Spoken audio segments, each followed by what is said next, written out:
अस्सलामु अलैकुम रहमतुल्लाहि ताला बरकातुहू। अल्हम्दुलिल्लाह अल्हम्दुलिल्लाहि रब्बिल आलमीन वस्सलातु वस्सलामु अला रसूलिहिल करीम। अम्मा बाद फ़अऊज़ु बिल्लाहि मिनश शैतानिर रजीम। बिस्मिल्लाहिर रहमानिर रहीम। क़द जाअकुम मिनल्लाहि नूरुन व किताबुम मुबीन। आमन्तु बिल्लाहि सदक़ल्लाहुल अज़ीम व सदक़ अला रसूलिहिन नबिय्यिल अमीनुल करीम व नहनु अला ज़ालिका लमिनश शाहिदीन वश्शाकिरीन वल्हम्दुलिल्लाहि रब्बिल आलमीन।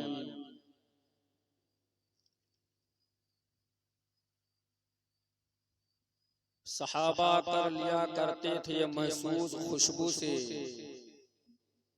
सहाबा कर लिया करते थे महसूस खुशबू से। नबी खोले अपने गेस हुए अंबर मदीने में, और खुदा ने क्या मुकद्दर वाकई बख्शा कबूतर को। खुदा ने क्या मुकद्दर वाकई बख्शा कबूतर को। लगाते रहते हैं दिन रात जो चक्कर मदीने में। सुभान अल्लाह माशाअल्लाह। और शहे कौनो मकां की बाखुदा फरमान सुनते ही, शहे कौनो मकां की बाखुदा फरमान सुनते ही, पढ़ा कलमा नबी का देखिए पत्थर मदीने में। सुभान अल्लाह माशाअल्लाह। अब पियो जाम लेकिन करीने के अंदर, पियो जाम लेकिन करीने के अंदर, बड़ा लुत्फ आएगा पीने के अंदर।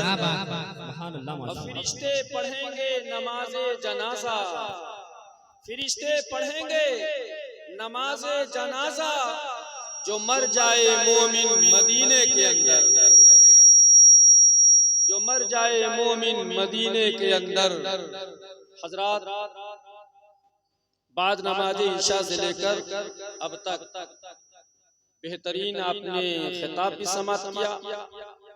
आपके इस मस्जिद के खतीब व इमाम आलिम ज़ीशान हजरत अल्लामा मौलाना मोहम्मद अहमद जामई साहब, जो बेहतरीन अंदाज में खिताब भी मुख्तसर सही मगर जामे खिताब आपने व अम्मा बिनिअमति रब्बिका फहद्दिस, और अल्लाह की नेमतों का खूब खूब चर्चा करो, इसी पर आपने बेहतरीन अंदाज में खिताब किया। यकीनन सबसे अच्छी नेमत हुजूर सरवर कायनात सल्लल्लाहु अलैहि वसल्लम की ज़ात गिरामी है। अगर वो ना होते कोई नेमत ही नहीं मिलती। निजामत फरमा रहे हैं हमारे शहर फैजाबाद के दामाद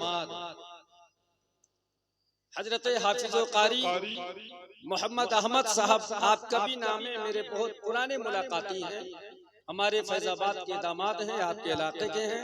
अल्लाह ताला इनकी उम्र में, सेहत में, कारोबार में बेपनाह बरकतें अता फरमाए। और बेहतरीन आवाज के मालिक बुलबुले बागे इमामुल उलमा लोग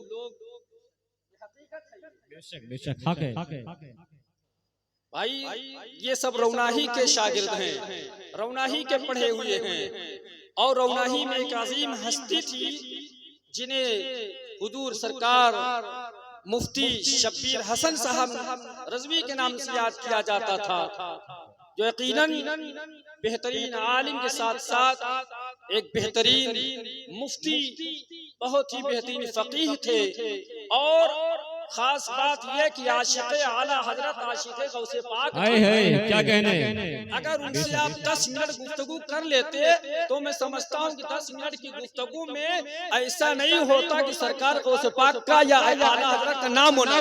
बेशक हक है, बेशक। तो उन्हीं का चमन, उन्हीं का बाग है रौनाही अल जामियतुल इस्लामिया, और उन्हीं चमन के तो ये फूल हैं जिनके जो आपके खतीब व इमाम हैं, और हजरत अल्लामा मौलाना साहिब आलम जामई साहब वो भी उसी बाग के उसी चमन के फूल हैं, जो बेहतरीन आवाज के मालिक हैं, बेहतरीन अंदाज में आपने उनसे नातहाए रसूल और मनक़ब पाक समात किए।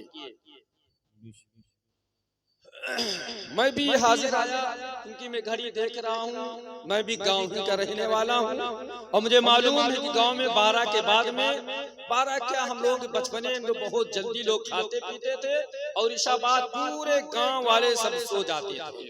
मगर अब इस वक्त हालात कुछ ऐसे हैं कि मैं समझता हूँ गाँव में भी 12 तो बज ही जाते होंगे। जिनके हाथ में मोबाइल है वो फर्जी वक्त अपना ज़ाय करते हैं, माफ करिएगा। हम लोगों की अम्मी वगैरह बहुत जल्दी खा पी कर सो जाती हैं और सुबह जल्दी वो लोग उठते भी हैं। तो अगर आप लोग बेदार रहेंगे तो कुछ हमारी और आपकी गुफ्तगू हो जाएगी। बाबू मैं थोड़ा बेहतरीन करो, है ना, आवाज और थोड़ा सा बढ़ाओ, ज्यादा झंझनाए ना। अल्लाह तबारक, देखिए सबसे पहले ये आप समझे कि आप मस्जिद में बैठे हैं। कहाँ बैठे हैं? सबसे अच्छी जगह मस्जिद होती है, आप समझ लीजिए। सबसे अच्छी जगह मस्जिद और सबसे खराब जगह बाजार है। हर एक का तजाद है। रात का उल्टा दिन है नहीं, गोरा का उल्टा काला, ठंडा का उल्टा गरम, इसी तरीके हर एक का तजाद आता है, उल्टा आता है। ऐसे ही मस्जिद अच्छी जगह है तो खराब जगह भी है, वो है बाजार, है कि नहीं? तो आप यूं तस्वीर करिए कि हम इस वक्त सबसे अच्छी जगह बैठे हैं, और सबसे खास बात ये सरकार फरमाते हैं इंदा जिक्र सालिहीना तुनज़्ज़िलुर रहमा, सालिहीन के जिक्र के बाद रहमत इलाही का नुज़ूल होता है। तो यहाँ सालिहीन का जिक्र नहीं, जो इमाम सालिहीन मुस्तफा जाने रहमत का मिलाद आप मना रहे हैं, ये उन्हीं का जिक्र जमील हो रहा है। तो आप निहायती सुकून के साथ बैठे। और मैंने किताबों में पढ़ा है कि जब तक कोई महफिल पाक में, जिक्र में, मिलाद में बैठा रहता है, अल्लाह के फरिश्ते किरामन कातिबीन उसके नामे आमाल में नेकियां लिखते रहते हैं। आप कितने बड़े खुश नसीब हैं, मीटर चल रहा है, नेकियां लिखी जा रही हैं। तो आप आराम से बैठे रहिए, अच्छी जगह आप बैठे हैं। इतनी अच्छी जगह यकीन मानिए कि जब आपका इमाम मिंबर पर खड़ा होता है, आप इमाम के पीछे नियत करके आप भी खड़े होते हैं, तो आप सबसे पहली तकबीर जो कहते हैं उस तकबीर का नाम क्या है मालूम है आपको? हमारी कौम को, हमारे नौजवानों को ज्यादातर तीजा 40वां का मसला मालूम है। मैं फैजाबाद रहता हूँ, अक्सर फोन आता है कि हजरत अंधेरी रात है, क्या मैं अपनी अम्मी का तीजा करूं, 40वां करूं? हमारी माँ बहनें भी बैठी हुई, मेरी बात ध्यान से सुनिएगा। जब मुहर्रम का महीना आता है तो दिमाग में ये बात आती है कि क्या मुहर्रम के महीने में क्या हम लोग मछली खाएं ना खाएं? मुहर्रम के महीने में 10 दिन तो खास तौर से किसी के घर शायद मछली बन जाए। आज मसला सुन लीजिए, मछली खाना कारे सवाब है। अगर अच्छी नियत के साथ मछली लेकर आए हैं, अपने बच्चों को खिलाए हैं, घर वालों को खिलाए हैं, तो नामे अमाल में नेकियां लिखी जाएंगी। और मछली क्यों नाजायज हो जाएगी भाई? देखिए हमारे यहाँ इस्लाम के अंदर सिर्फ शौहर के मरने पर औरतों के लिए मसला है कि 4 महीना 10 दिन वो इद्दत गुजारेगी, यानी सोग मनाएगी। बाकी हमारे यहाँ सोग मनाना शरान जायज नहीं है। इस्लाम में 3 दिन से ज्यादा आप किसी का गम नहीं मना सकते। अच्छा, मुर्दे के लिए गम का मनाना है ना? कुरान तो हमारे हुसैन को करबला वालों को जिंदा कह रहा है ना, तो हम गम क्यों मनाएं? तो बात ये समझ में आई कि मुहर्रम के महीने में हम मछली भी खा सकते हैं जिस तरीके से और खाना खाते हैं, ठीक है, वैसे ही मछली भी हम खा सकते हैं, शरान कोई कबात नहीं ना। अच्छा, मुहर्रम के महीने में हमने देखा है कुछ लोग कलावा बांधते हैं, कुछ लोग कलावा बांधते हैं। सुन लीजिए, कलावा बांधना हराम है, हराम है, हराम है। सोच रहे होंगे कि मौलाना मोहम्मद अहमद जामई साहब कैसा मौलाना ले आए हैं, आज ये कैसी बात बता रहा है। हाँ हाँ, अजमेर शरीफ लोग जाते हैं छठी के मौके पर, वहां से कलावा लाते हैं और लाकर हाथों में बांधते हैं। ये हराम है, कलावा नहीं बांधना चाहिए, चाहे जहां का भी कलावा हो। आप ये बताइए, लोग कहते हैं अजमेर शरीफ का कलावा है, अजमेर शरीफ में क्या शराब नहीं मिलता है? वहां से कोई शराब लेकर आए और यहाँ पिए तो क्या उसका पीना जायज हो जाएगा? जायज नहीं होगा ना। तो ऐसे ही कलावा जायज नहीं है, चाहे जहां से लेकर के आइए। शरान कलावा हराम है, हराम है, मत माना करिए।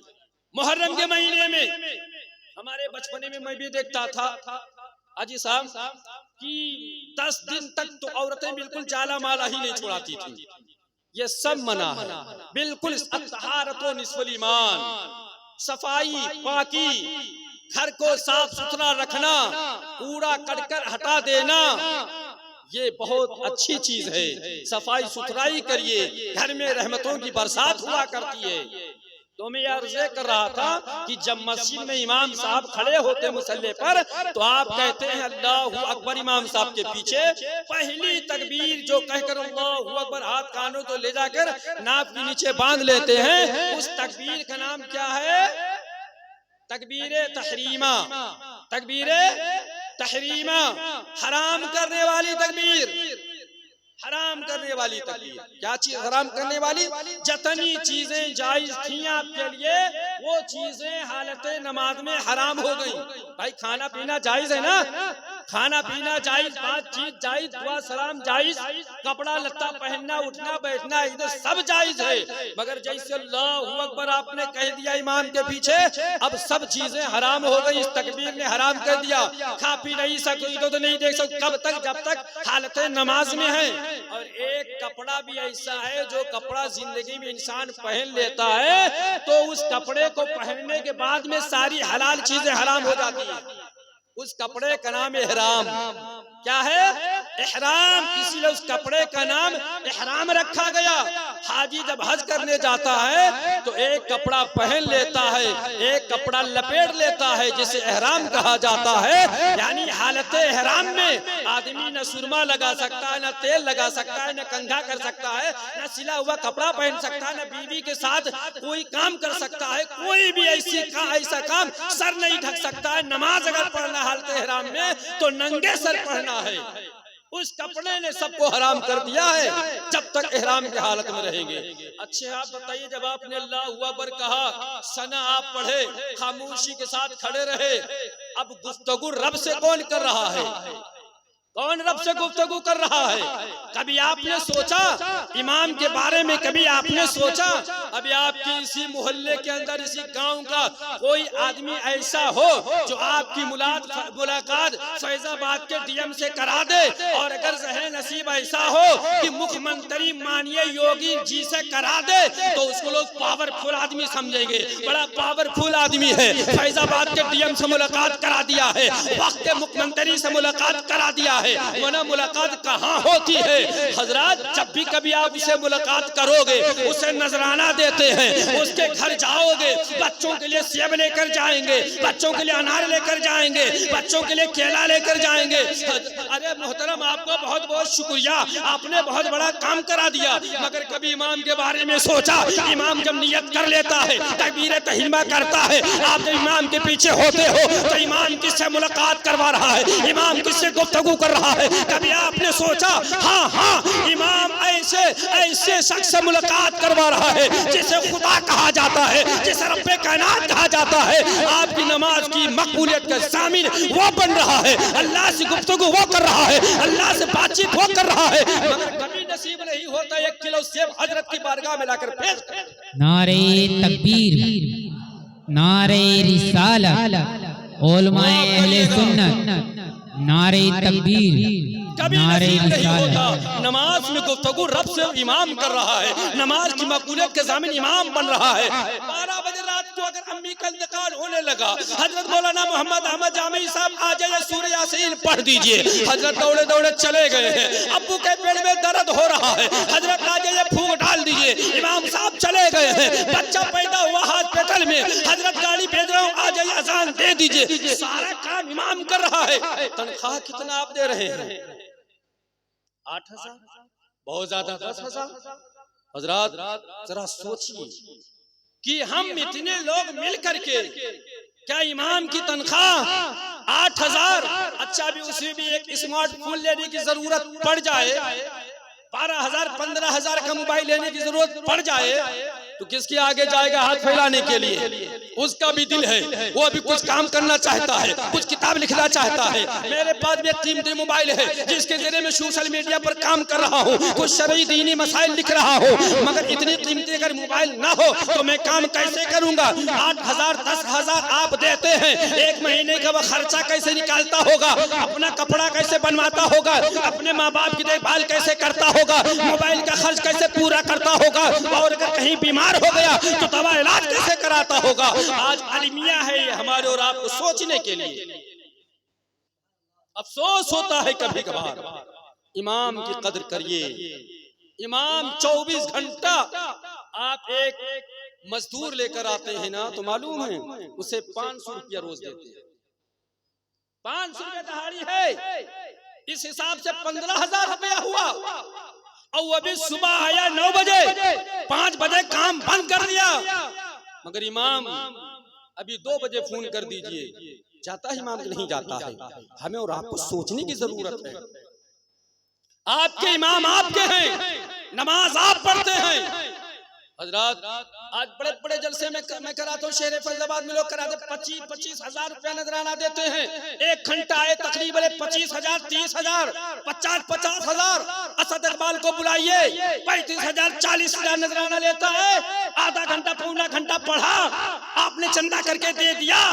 इमाम जो 24 घंटा इमामत कर रहा है, आपके बच्चों को पढ़ने का तरीका बता रहा है, आपको नमाज पढ़ा रहा है, सारा काम कर रहा है। कभी तौफीक नहीं हुई कि हमें उसे इकट्ठा हम चंदा करके 50,000 उसे भी दे दें, 25,000 उसे भी दे दें। नहीं 8,000 तो आपकी तनख्वाह है। मेरा बेटा बगल में बैठा हुआ है, 15,000 का मोबाइल लेकर घूम रहा है, पढ़ाई उस पर कर रहा है। कुछ दिनों पहले का अब्बू मुझे लैपटॉप की जरूरत है, 42,000 का लैपटॉप लेकर दिया। अब आप सोचिए पैसा कहां से आएगा? इमाम के बारे में या भाई आप सोचिए, आपकी जिम्मेदारी बनती है।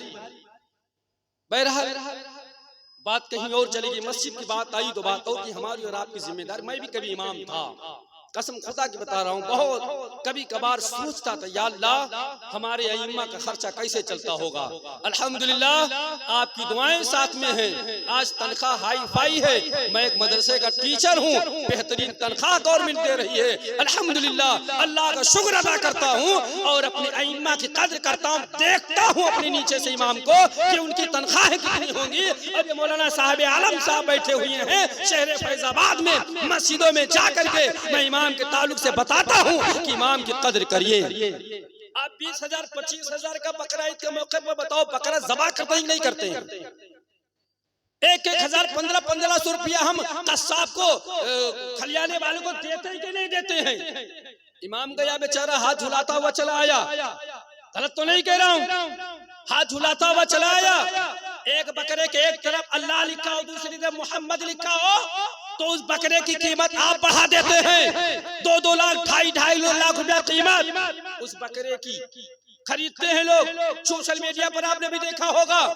मगर जिस हाफिज के सीने में पूरा कुरान लिखा हो, जब रमजान में कुरान सुनाता है, जिसे हाफिज कुरान कहा जाता है, तो उसे नजराना देते हैं। महीने में बहुत ज्यादा देते होंगे, 15,000 20,000 देते होंगे, इससे ज्यादा नहीं देते होंगे। जिसके सीने में पूरा कुरान लिखा है, क्या उस जानवर से में गया गुजरा आपका वो मस्जिद का इमाम हो गया है जो हाफिज कुरान है, जो तरावी सुनाता है, आप उसे 15-20,000 तनख्वाह देते हो महीने में।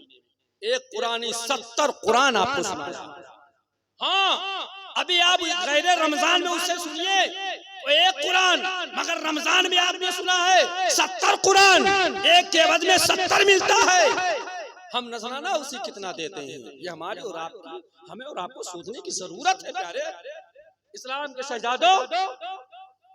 बहरहाल अल्लाह ताला कुरान पाक में इरशाद फरमा रहा है, क़द जाअकुम मिनल्लाहि नूरुन व किताबुम मुबीन।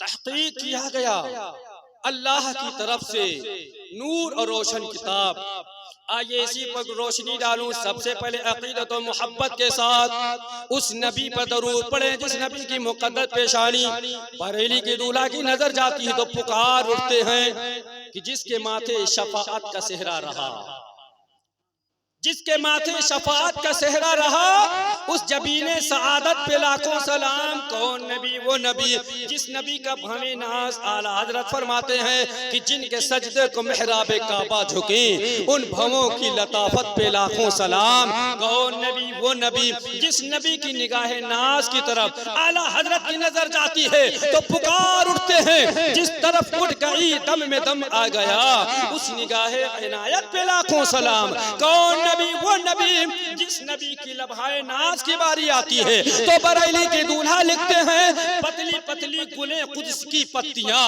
पतली पतली गुले कुद्स की पत्तियां, उन लबों की नजाकत पे लाखों सलाम। कौन नबी? वो नबी जिस नबी के कान की बारी आती है तो अहमद रजा खान कलम उठाते हैं और लिखते नजर आते हैं, दूर नजदीक के सुनने वाले वो कान, काने लाले करामत पे लाखों सलाम। कौन नबी? वो नबी जिस नबी के दस्ते मुबारक की बात आती है तो बरेली के दूल्हा कागज उठाते हैं और कलम उठाते हैं, लिखते नजर आते हैं, हाथ जिस्म उठा कनी कर दिया, हाथ जिस्म उठा कनी कर दिया, मौजे बहरे समाहत पे लाखों सलाम। कौन नबी? वो नबी जिस नबी के शिकमे नाज की बारी आती है तो बरेली के दूल्हा कागज उठाते हैं, कलम उठाते हैं और लिखते नजर आते हैं, कुल जहां मिल्क और जौ की रोटी ग़िज़ा, उस शिकम की कनाअत पे लाखों सलाम। कौन नबी? वो नबी जिस नबी के पसीने की बात आती है। हजरत आज इसी जमीन के ऊपर, इसी आसमान के नीचे कुछ ऐसे जहन के लोग हैं जो माअज़ल्लाह मुस्तफा जाने रहमत को अपनी तरह बशर कह रहे हैं, मगर ये उलमाए किराम बैठे, मसला सुन लीजिए। अगर कोई शख्स ऐसा है जो अपनी बीवी को कह दे कि तुम मेरी माँ की तरह हो तो बीवी निकाह से निकल जाएगी, बीवी निकाह से खारिज। अगर आपने बीवी से कह दिया तुम मेरी माँ की तरह हो, मगर जिसने नबी को अपने तरह कह दिया वो इस्लाम से खारिज हो जाएगा। जब गर्मी का जमाना होता है ना तो मालूम है हमारे रात के जिससे पसीना निकलता है ना, अगर एक हफ्ता ना नहाए तो कपड़े में बदबू ही बदबू, पड़ोसी पनाह मांगेगा, दोस्त पनाह मांगेगा, मगर मुस्तफा जाने रहमत का पसीना कभी आपने सुना? कभी आपने सुना? गर्मी का जमाना होता, बाद नमाज ज़ोहर सरकार आराम फरमाते जिसे कैलूला कहा जाता है। आपकी बीवियां शीशी लेती और पसीना निकाल के गार करके और शीशी में रख लेती। मक्के में कहीं शादी होती तो आप बुलाई जाती, बीवियां जाती और दुल्हन तैयार कर देती, पसीने को निकाल करके दुल्हन के कपड़े से लगा देती, दुल्हन खुशबूदार हो जाती थी। औरतें पूछती थी कि कहाँ का इत्र है? आपकी बीवियां फरमाती हैं कहीं का इत्र नहीं है, मेरे मुस्तफा का जिसमें अतार का पसीना। यहाँ तो मैंने किताबों में पढ़ा है कि वो दुल्हन की डोली जिस रास्ते से जाती थी, हाँ पहले दुल्हन डोली में जाती थी, आप लोगों ने देखा होगा। आज का जमाना है बेहतरीन चाइलो गाड़ी स्टैंडर्ड गाड़ी से मेरी बहू आएगी, मेरी दुल्हन आएगी, मगर पहले दुल्हन डोली से जाती थी। मैंने किताबों में पढ़ा है कि जिस रास्ते से डोली गुजर जाती थी वो रास्ता खुशबूदार हो जाता था। यहाँ तक मैंने किताबों में पढ़ा है जिस मकान में डोली रुकती थी, दुल्हन उतरती थी, वो मकान खुशबूदार हो जाता था। यहाँ तक मैंने किताबों में पढ़ा है कि उस दुल्हन से जब बच्चा पैदा होता था तो बच्चा खुशबूदार पैदा होता था। तो जब नबी के जिसमें अतहार के पसीने के आलम है तो सरापा जिसमें अतहार का अंदाजा। नारे तकबीर, नारे रिसालत, जश्न ईद मिलादुन नबी, जश्न ईद मिलादुन नबी, वलमाए अहले सुन्नत।